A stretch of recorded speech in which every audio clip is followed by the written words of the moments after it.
Welcome. Welcome, everyone. I'm Wake, your host for Shaman to Shaman, where we bring you interviews. Shaman to shaman, healer to healer, teacher to teacher, with shamanic earth-based healers and teachers from around the world. Today, we've invited Don Oscar Miro-Quesada to share stories of his calling to a shamanic life, and not only follow his path of preserving indigenous wisdom, but also his practice of gathering seekers to craft community, learn practices, and honor the indigenous origins and global impact of his work of forming sacred community. Let me tell you a little bit more about Don Oscar.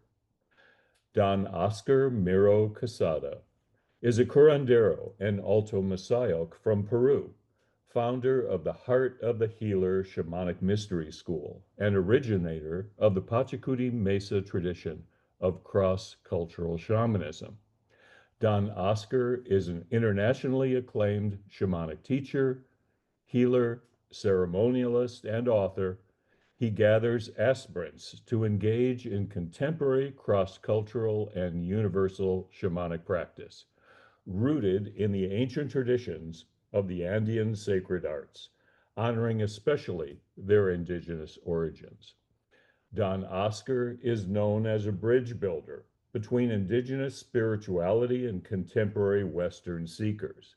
He teaches how to access realms of being through which multidimensional powers and forces are available for healing the self, others, and our planetary ecosystem as a whole.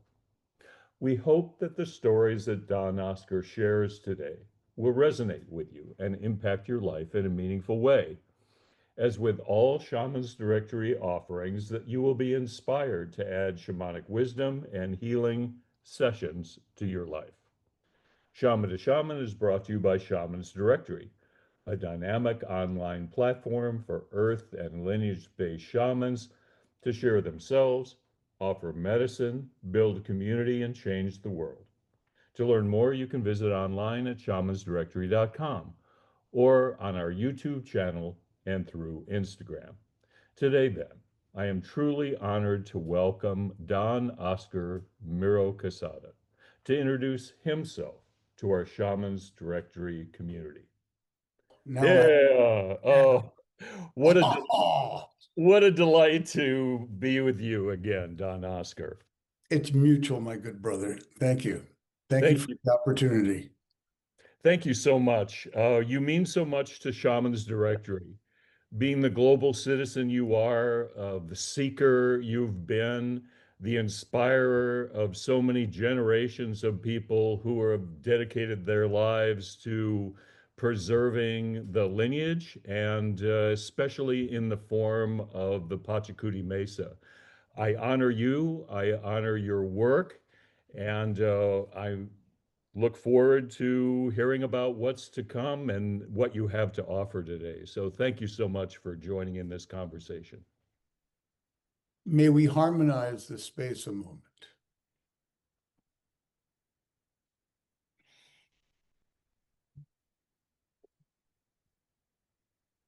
Con mi tabaquito moro, tabaquito curandero, levantada sea esta buena reunión, este encuentro, este tincuy de dos hermanos que sirvientes de lo más alto presentes están en este momento de manifestación divina en la vida de todos ellos presentes, vistos y todavía por ser desconocidos. Que así sea y así será.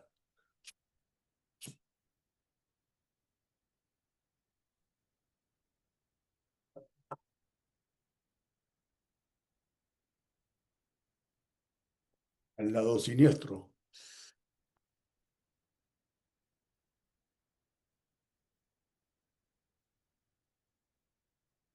al lado diestro,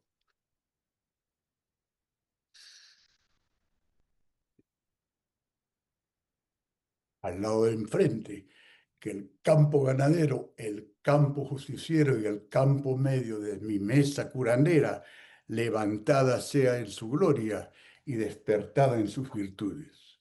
Con esta plegaria ofrezco esta chaita. En nombre de mi mentor y maestro, don Celso Rojas Palomino de Salas Chiclayo, y mi segundo mentor y maestro, don Benito Corihuamán Vargas, invocada sea su presencia. Haili Wilka Hanak Pachamán, Tixilun Kanchik, Chaskapun Kumanta, Tiayukui Texemuyoh, Hatun Kaipan, Suma Huilka Pachacamac, Ñocaiko, Socoincuna Tupacui, Causaicuna Kawakui, Hama Ina Siwarkenti, Soncoticac, Futuininta Apumui Runakunak, Causainioch, Munainioch, Kanchainioch, Amuraiko Ina, Ñocaiko Kanchay Parunakuna, Pachamamak, Churincuna, Haili ayurunakuna, unkuipi chaskapunku, texebuyoh, hampi kamayokuna, aknana, muyupi, inaya.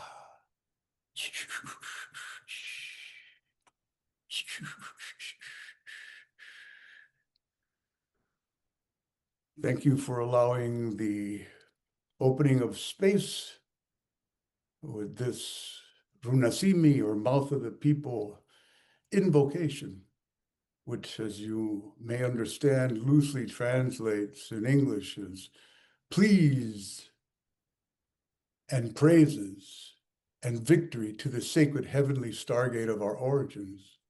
Welcome, great power of the universe, sublimely creative source of all worlds.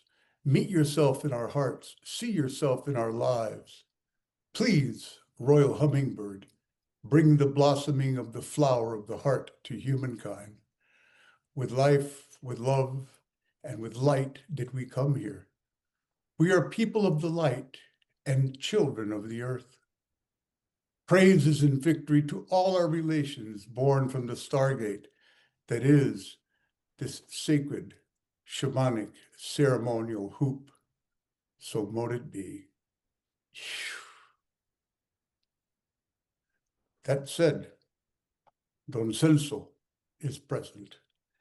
And yes, my good friend, he is my father, he is my mentor, and he, on the other side of the veil, is my guide.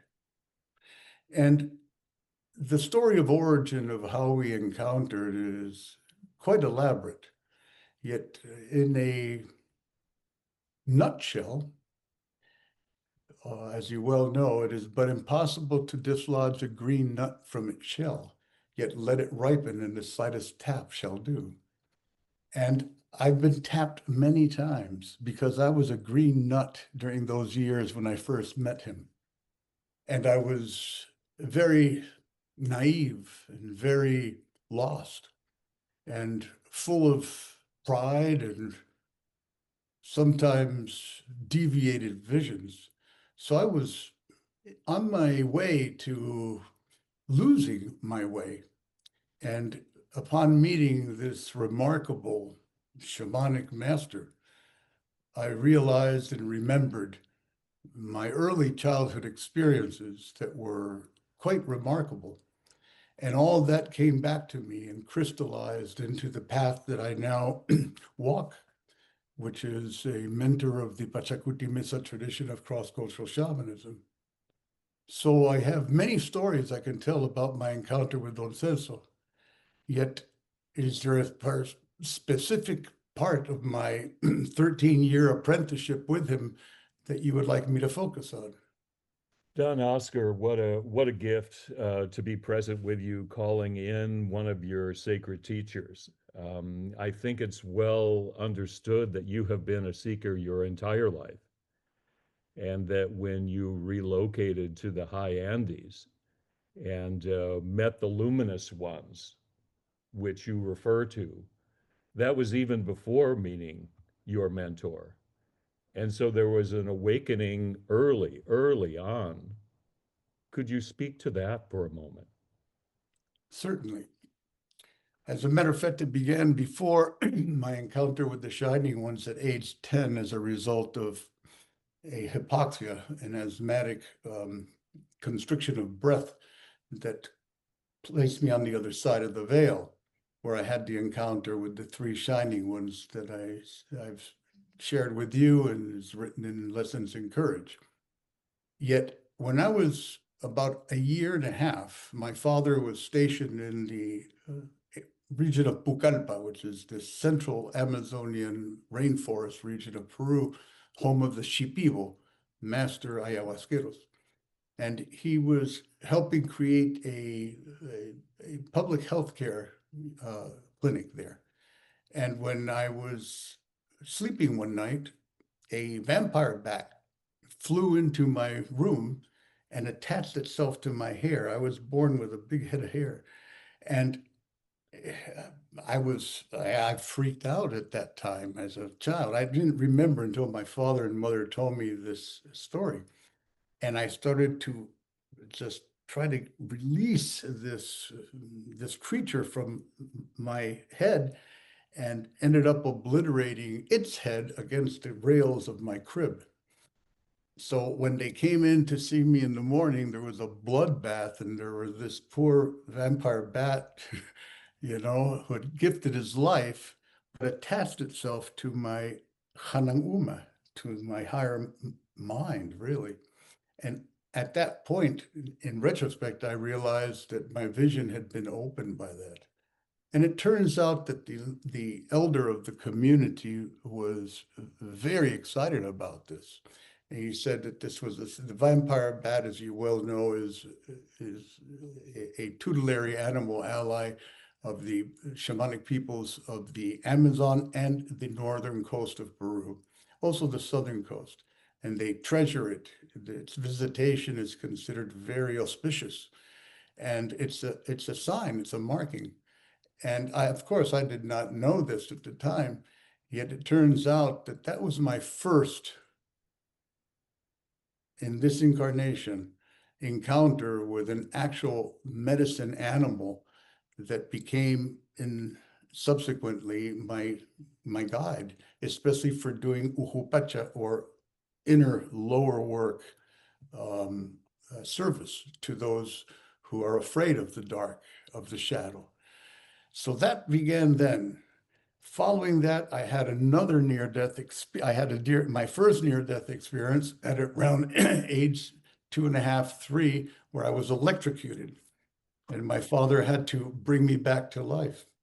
And then subsequently, at age 10, the situation with my asthmatic hypoxia, in which I basically crossed over and was received by the loving embrace of these three luminous beings that did a classic shamanic extraction and liberated me from the asthma that was, in those days, going to lead to a life of great limitation.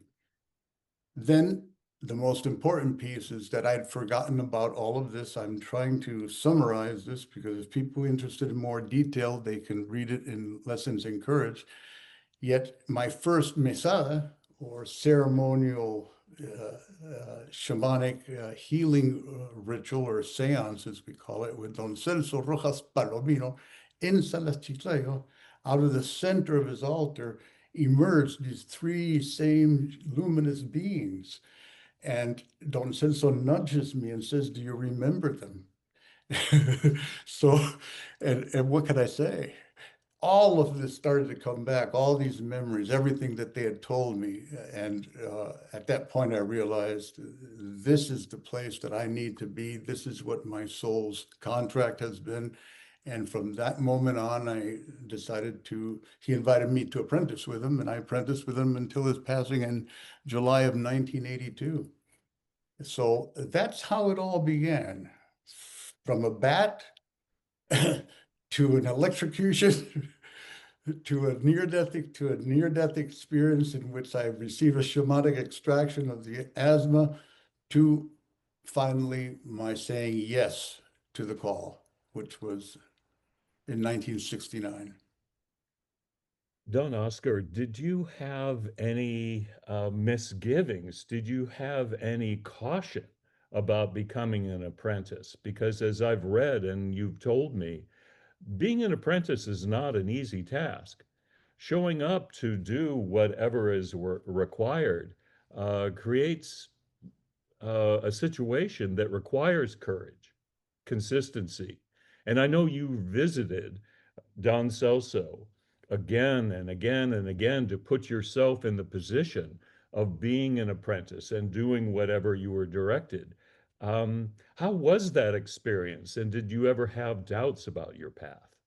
Well, who would not? You'd have to be totally blind to not realize the opportunity as well as the challenge that goes with that opportunity. So constantly to this day, there is a wavering is how far can I just surrender my own agenda as a two-legged that wants to go ahead and have a comfortable life, that wants to have relationships that are meaningful, that wants to explore the world and forget about, having responsibilities as a healer. All these things emerge sometimes still from the past, from those days that I was young and lost. Yet, much less frequently, of course, in this day and age, I can peacefully say that I have mastered the art of surrendering to the wonderfully unpredictable nature that is life. And at that point, if you're comfortable with unpredictability, when there's no need for certainty, it becomes an earthwalk that is very, very fluid. And so over time, in my apprenticeship with Don Celso, I entered into these moments of fluidity, of grace, of wu wei, of that path of least resistance. And when I was resisting, he would always know. And he would always set certain trials and tests, hardships that would make me confront my own demons and dragons, that would make me look at my insecurities, my doubts, and my fears. Case in point is the initiatory or rite of passage that is characteristic of that area of Peru, which is a burial. They bury you under very wet sand with little muimuis, which are like, they use them for bait, the fishermen there. It's like little sand crabs. And so you feel these little muimuis crawling all over you, just like maggots. And you're there with a reed with which you're breathing, and you're constantly under there, both with and without the influence of Wachuma, of the San Pedro cactus. Now, that is quite an experience. That is quite an initiation for sure. And so when I started to misbehave, quotes unquotes, when I was still a hippie and enjoying those experiences, and I was a surfer in those days, I still have a passion for surfing because that's what led me to Don Celso in a way. That and his reputation for being a master wachumero. Uh, in time, I realized that yes, this is not my doing. This is something much bigger than who I am as Oscar. This is a calling that is both a vocation and avocation, both a sadhana and a dharma. And it is something that you don't say no to, or I don't. This was what I was born to do. When I realized that, finally, Don Celso confided in me to the degree where he said, I would like to bequeath you with the task of disseminating what you've learned with me throughout the northern developed regions of this world. And that's how it all began. there are so many chapters in between, and I'd like to go to that place of now, of how fulfilling it must be for you, Don Oscar, to have received this gift of carrying the lineage. And well deserved, because it, as we've said and you've related, being an apprentice is no easy task. But not only have you taken this on, but you've crafted a global community, and you've brought together not only Don Celso's work, but another teacher, Don Benito of the High Andes, synthesized those medicines and brought it globally. And we can speak more about the impact. I hope you will. But I just want to reflect to you how impactful it is, as you well know, your influence of carrying on the ancient traditions, honoring the ancestors, engaging in ritual and ceremony again and again and again, and disseminating this information, uh, training people who can carry on the work. The work under your tutelage has grown and deepened, and how satisfying that must be for you. It is. It's humbling as well, to see the Pachakuti Mesa tradition of cross-cultural shamanism having impacted the lives of so many, not just as a healing modality, but as a ritual practice that amplifies one's understanding of the animacy, of the anima mundi, of the consciousness and sentience that we are immersed in uh, by the simple fact that we have been gifted this life to experience. And it involves entering into relationships with various beings and intelligences and visitors from not only this three-dimensional physical realm, our plant relatives, our animal relatives, all of the the winds, the waters, all of the elements, they all come into one exquisite harmony and one symphony of service. And that is patterned and configured around the altar ground that we use. And like you say, the Pachakuti Mesa is a fusion of both the northern coastal traditions of kamasqa curanderismo and the southeastern highland traditions of Pacocuna or altomisayoq, much more earth-centered, while the northern coastal is much more ritual healing centered. So I said to myself, well, I've had this blessing to be able to apprentice with two great masters of these traditions. They must come together so that there's an individual component and a planetary component, a personal transformation and a planetary transformation. And bringing the north with the southeastern Amazon allowed that to happen. So as you can see, if you know a bit about the PMT, there's many of the same practices that you've been exposed to with your work with the Quero and with your work in the highlands of the Cusco and Sacred Valley area, the despachos, the Jaiguaricuiconois, the Mijushancus, the sacred fire ceremonies, as well as the Pacohuachus, the pilgrimages to various apus to receive guidance from the Istrias, from the Apugias. All of those aren't in the northern coast.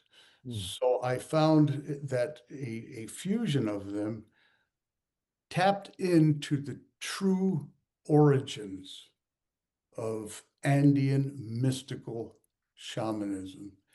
And since then, it's just been a plethora, just an abundance of guidance that has come from having brought these two together.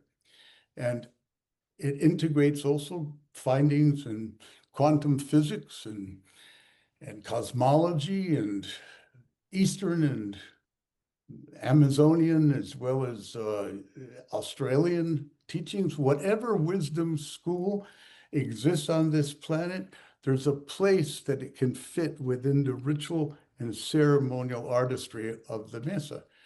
So I dedicated myself in my university studies to take a degree in comparative religion as a minor to be able to learn how these other spiritual paths that are worldwide have the same foundation as that of Amazonian and excuse me, highland and northern coastal Peruvian ways. That's a big, long-winded way of saying, yes, thank you for recognizing the work it took and how rewarding it really is to see it flourish and blossom the way it has on this planet. And really, Don Oscar, not only have you taken these lineages to heart and to practice, you've also taken the lineages further into the global consciousness, into the global world. And I believe there's a story that you tell about a presentation at a university where you were called, among many other talented teachers, you were called to make an offering of the Mesa and to bring it forth in a very public and vulnerable kind of way. And that somehow transformed your understanding and experience of the Mesa lineage itself. Could you tell us something about that experience? Gladly, my friend, and thank you so much for being so well versed and informed with my background. You make this interview a breeze. Well, certainly. So for a while, once I received my bequeath by Don Celso to bring this to the northern regions, that was a pretty intense responsibility, as you can imagine. Especially given that in Peru itself, in those days, it was illegal to practice these arts. You could be put in jail for that. It was considered contrary to what the allopathic modern Western medical tradition needed at the time when in a developing nation that was trying to get ahead. So we had to do things in the dark a lot. So here I'm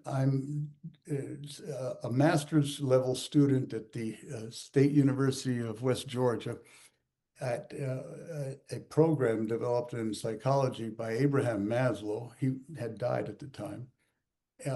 Very well known in humanistic and transpersonal psychology. And all of a sudden, there's these grand rounds where faculty and students, graduate students, can go ahead and present. And I was asked to speak about my experiences with Peruvian shamanism. Yet it came to me that I could not just speak about it. I had to create a mesa. I had to go ahead and assemble an altar. And that's where it started. The Pachakuti Mesa tradition started to really, really be formulated and given physical expression as it is now. So I ended up creating a mesada, a classic traditional mesada curandera of the northern coast, without the San Pedro, yet with all of the phases and steps in the rituals. And all these very renowned professors and graduate students from various other colleges were mesmerized. And they wanted more and more and more. And little by little, I started offering classes until when I returned there as a adjunct faculty a few years after, they they said, please teach a course on shamanism. So there was the first course on shamanism within the offerings of the master's level there. Well, in that actual mesada, there were two individuals, Paul Klee and Mike Ahrens, very respected scholars in humanistic psychology, that ended up predicting that this would be a catalyst for global transformation. And you mentioned that the global impact. that this was not just about individual personal healing. This was about the co-creation of heartfelt, sacred, earth-honoring community. And the Ayu, the notion of an extended spiritual family, was paramount for the great shift that was upon us. So I started to refine that and started to, because I had done a lot of field work through the Organization of American States in Peru within very remote rural communities, I understood viscerally what the Ayu really was about. It's not just an isolated family. It is a partnership with all of the sentient beings within a particular ecological region. And so I started to bring that dimension into the work. And now, of course, we have people doing pilgrimages and building apacheta stone cairns, linking the second Nyang, the bioetheric meridian system of our mother, like our ancient ones did. And we have a network of a field, a morphogenetic field of shamanic, Peruvian-based, highland and northern coastal consciousness that is available for people to tap into from all walks of life and do the work. And your timing is impeccable, Don Oscar, because this is the time, as I understand, of the Tara Pai Pacha, where we meet ourselves again, where we come back to our spiritual origins. And you're right in alignment with that change of opportunity or the bringing forth of our inner lives and selves. Um, you are someone who's leading this way of coming more in touch with ourselves and our divine origins. So, could you speak to the Tara Pai Pacha and this opportunity to come together at these moments and how important that is? Of course, Tari Pai Pacha, the era of re-encounter, where people from all walks of life, cultural backgrounds, ideological persuasions will come together to break bread at the table of the Pachayachachik, or the world teacher, that really is none other than oneself. So what you're doing is you're paying homage to your luminous self, to your light beingness, to your recognition that you're a shining one, that you are composed of starlight. Few people know that all of the Andean shamanic traditions have an extraordinary love for our star relatives, for our celestial denizens that have been visiting those lands and throughout the world since the first seeding of the races on planet. So when we enter into working at the level of global transformation, there's always that element of calling upon the celestial dimensions, the Empyrean realms, to assist us in the work.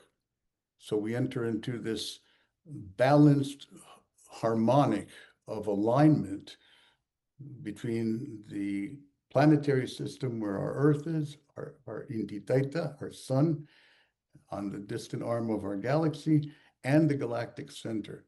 Mm. And that alignment is vital for the influx of what is known as the Iatexemuyu Taitanchis, Wiracocha, Hanak Pacha, Kakya Rayu, the mystical bolt of the heavenly bolt of mystical illumination that pulses out of that galactic center into the rest of the materially manifested universe. And we are a spark of that. So when we awaken to that spark within us, to that divine essence, then our presence becomes a path of light, love, and sacred relationship with all that is. Now, the Taripaipacha is is a middle point. It's an in-between phase. We have very much similar to the yugas or the eons or the eras spoken about in Hindu and Greek mythology and things like that, or in Gnostic tradition, we have the Pachakutis, the world reversals and cosmic transformations, the same notion of that cyclical time. And within that cyclical time, there's beginnings and there's endings that elicit the beginning of a new phase, right? It's more of a spiral movement, not a circular movement. And the taripaipacha are those little pauses, just like that little pause between the in-breath and out-breath when you meditate. And then that's where the real power lies, in that pause, in that place of stillness and shunyata, or empty fullness. And right in that moment, in the taripaipacha, is where you plant the seed of what the manifestation will be for the future. So the taripaipacha, as we work it in the Pachakuti Mesa tradition, is basically holding in heart, focusing in our disciplined imaginative abilities, a vision of humanity in sacred trust with the natural world, where our relationships become all sanctified and beautified through the rituals that we practice. And the more we plant that vision into the various sacred temple sites, natural landscape shrines, pilgrimage destinations, and various other ancestrally venerated places of worship, we bring back the consciousness of our original peoples. And that becomes established. And even in the midst of all the troubles that we see now in the world, there's also a resurgence of extraordinary, benevolent or beneficent transformation occurring, both at a personal and planetary level. The news doesn't highlight these things, but there's people doing the work like never before on this planet. And spiritual as well as psychoecological work, relating themselves as part of Gaia Pachamama's sentience, being connected impeccably in harmony with her desire for her children to wake up and be counted.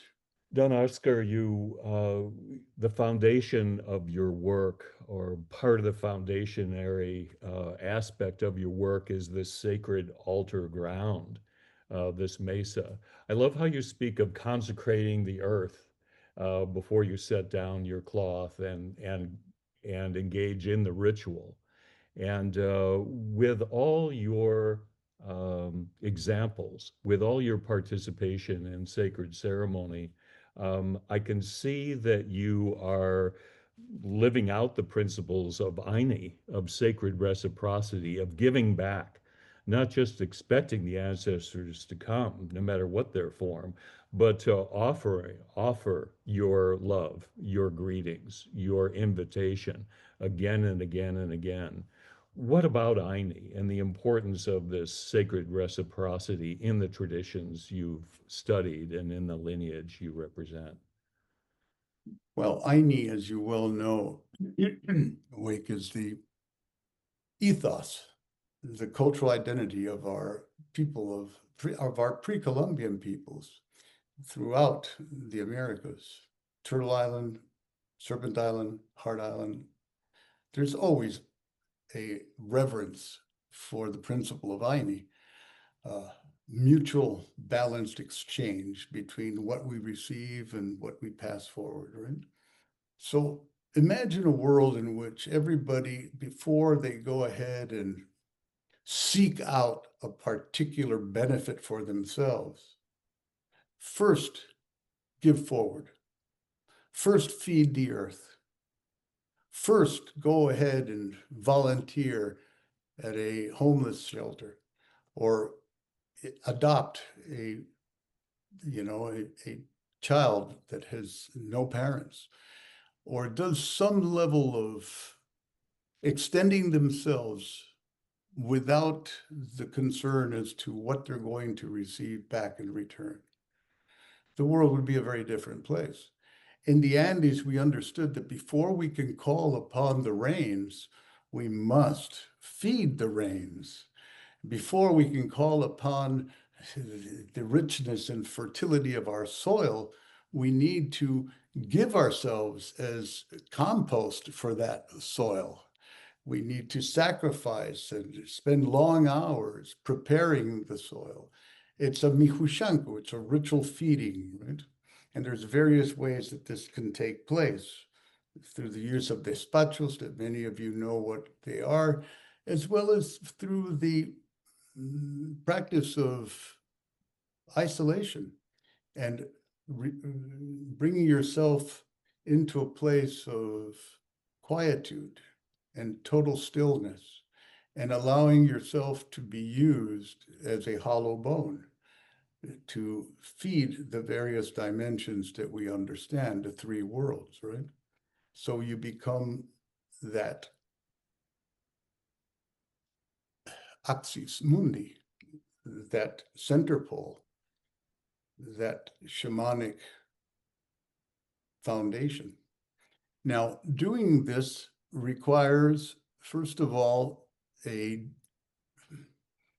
willingness to not be attached to the outcome of your ceremonial offerings, to cast it to the wind and allow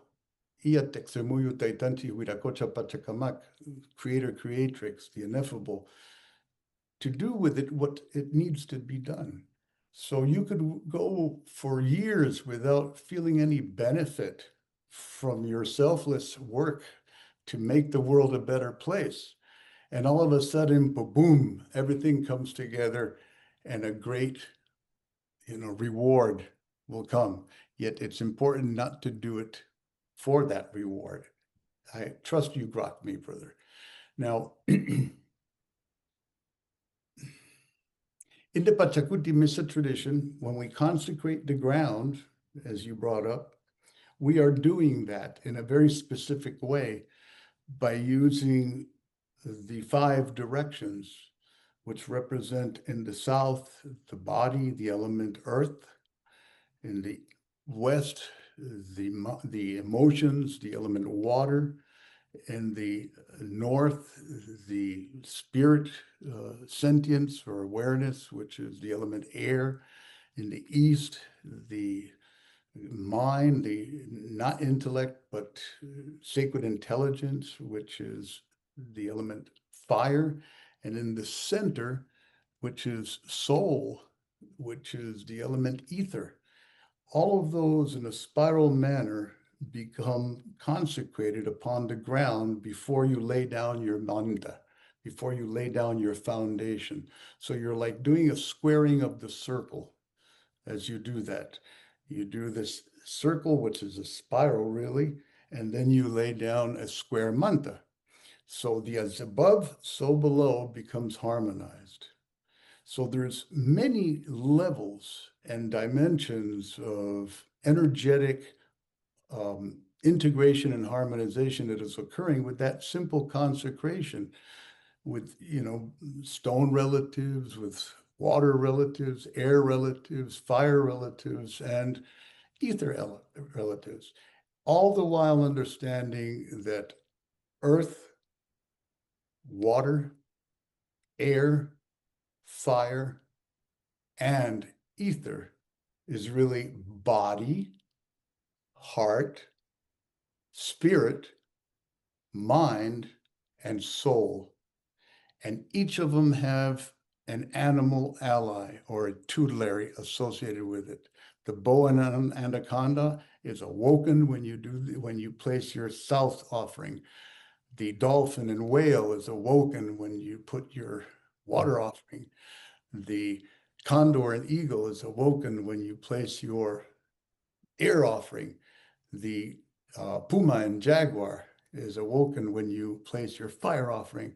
and in the center, llama and alpaca, with sometimes a little flirtatious visitation by the royal hummingbird is awoken when you place your center offering. And all of these medicines feed Pachamama's bioetheric body.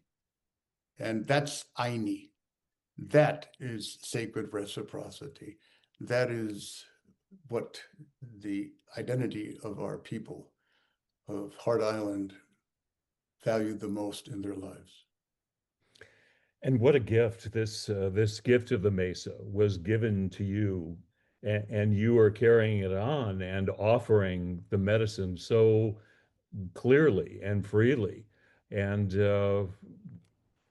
I must touch on again what you mentioned of the community, the IU, and how strong your community appears to be, how much people have found a calling in this work. And I want to go forward to people who are interested in pursuing the Pachakuti Mesa and in the form that you offer it, and those sanctioned teachers who you've trained. Could you speak a little bit about how to go further into the medicine, in addition to reading your books, which we'll refer to on the screen? Uh, so there's lots of sources for adopting this way of being and having the support of the lineage through it. Could you speak to taking a step forward, taking a step toward learning some of the processes that you share? Most definitely. And thank you for that opportunity, because it's really about co-creating heartfelt, earth-honoring, sacred community of shamanic adepts of the great work, as we say. And it's not been easy. It wasn't always this way. Fortunately, the lineage has established itself with great roots that go far, far into the distant past path and way, way forward into the 7 generations and beyond. And we have a community of practitioners globally that are the most dedicated earth stewards that you can encounter. Not that there's many other shamanic circles around the world that have just the same fervor and dedication to doing the great work as we do.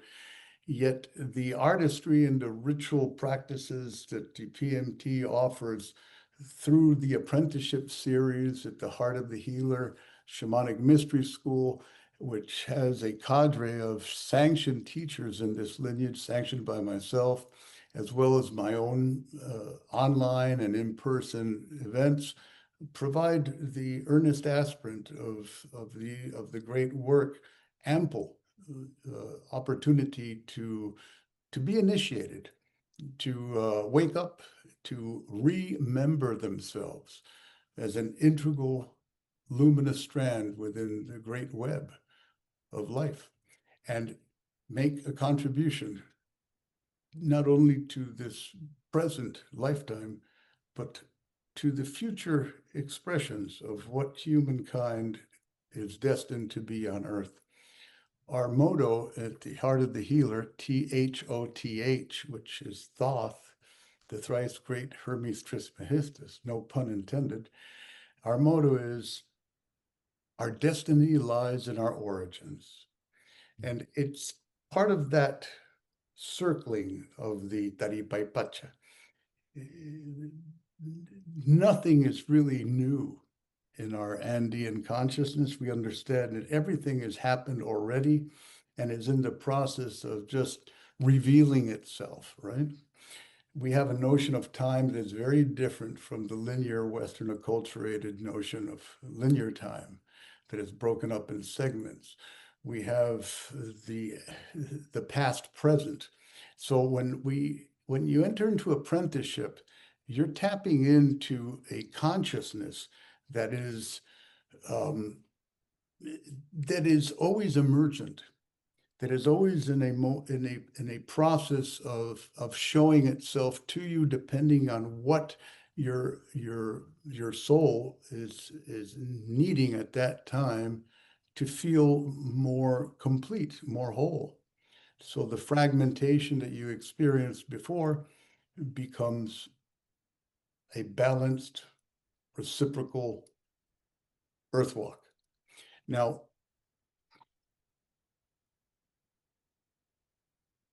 we have this notion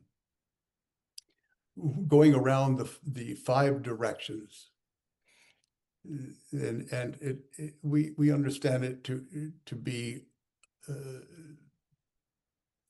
the south is right action, the west is compassion, the north is spiritual remembering, the east is higher mental awakening, and the center is unification. So when we work the mesa and you're initiated into this work, what happens is kanchaipi munaipi muyupi wilka tixipi nyokanchis kepapi hinaya. And it translates as, in light, love, wholeness, and sacred relationship we remain. So it is. And then, Haing ruwaikuna pakarishka munaimanta nunamanta yachaimanta hunyunakung. And that translates as to right action born of compassionate spiritual wisdom unites. So with those 2 principles, it's very easy to understand that by acting in a manner that is in service to the whole, not only yourself, the heart is open, spirit manifests, the mind expands, and the soul becomes a unified expression of our cosmic mother's dreaming. And that's how these ritual arts impact the destiny of our human planetary field.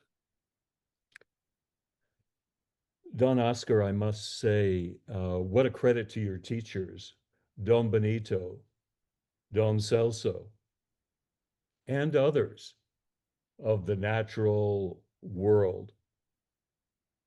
How satisfied is this relationship? You know, how joyful is this calling that you've taken on? Your primary teachers must be so happy in their own way and so joyful in the manifestation of their work through you and all those you inspire. I feel that to be the case, my good brother, for sure. Don Celso still shows up with his little twinkle in his eye in my dreaming. Don Benito less frequently, but lately, because there's some momentous changes in terms of bringing the medicine lodge that my wife and I are the custodians of for many, many decades, well, almost 4 decades now, we're transferring it to its prophetic location.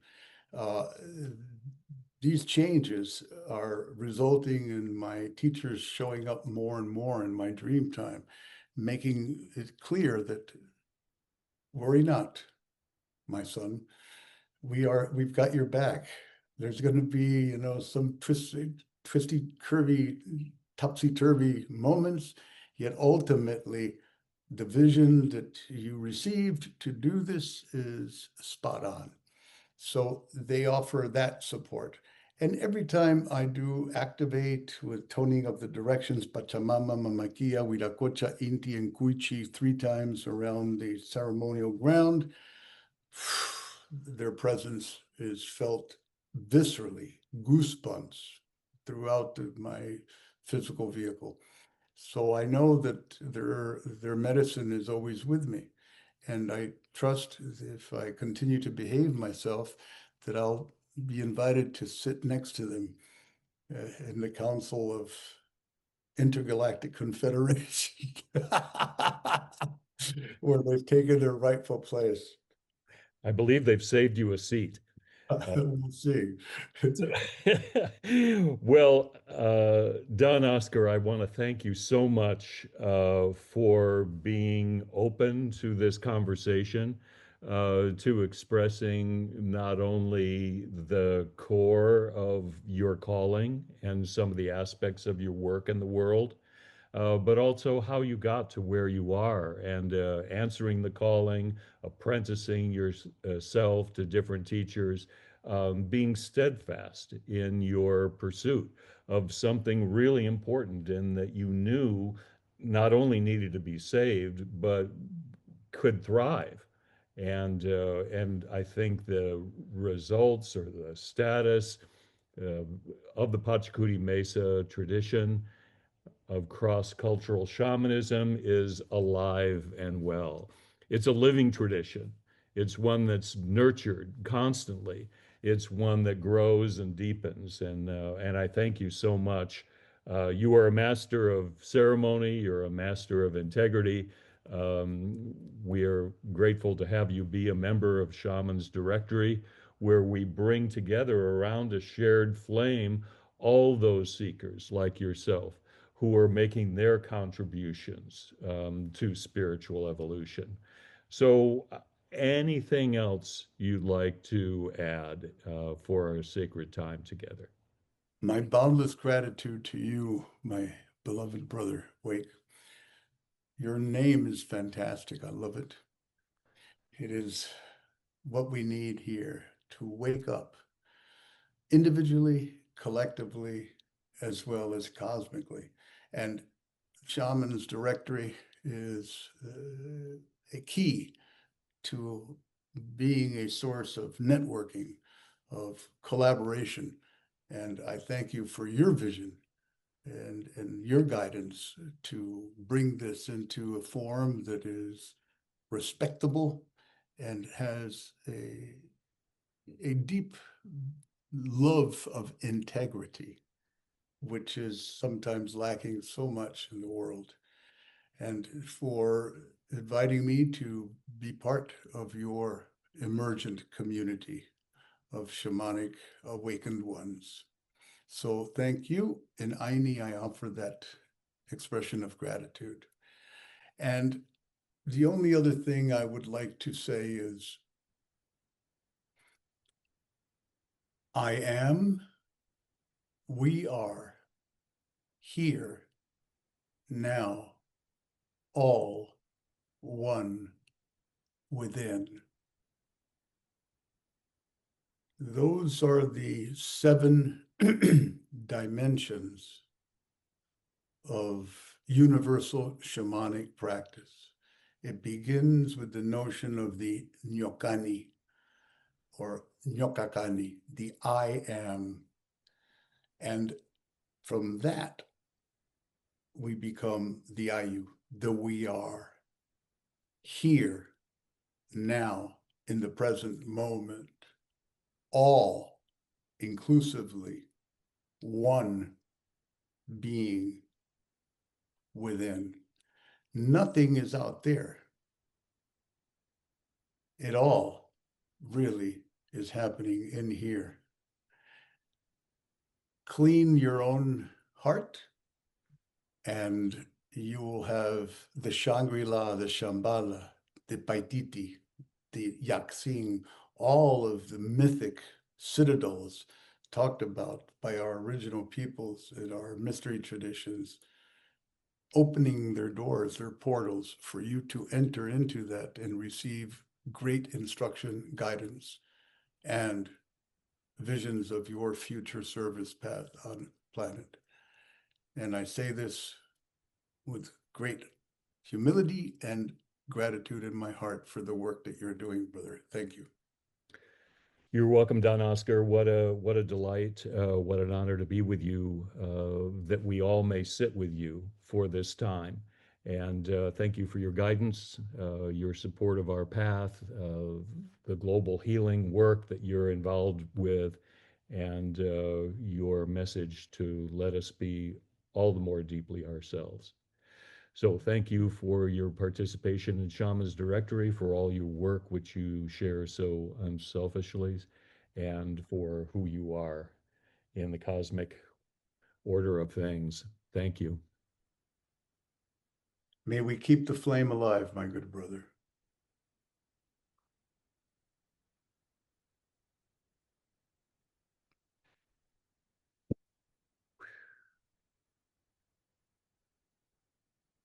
Until next time. Oh, thank you so much.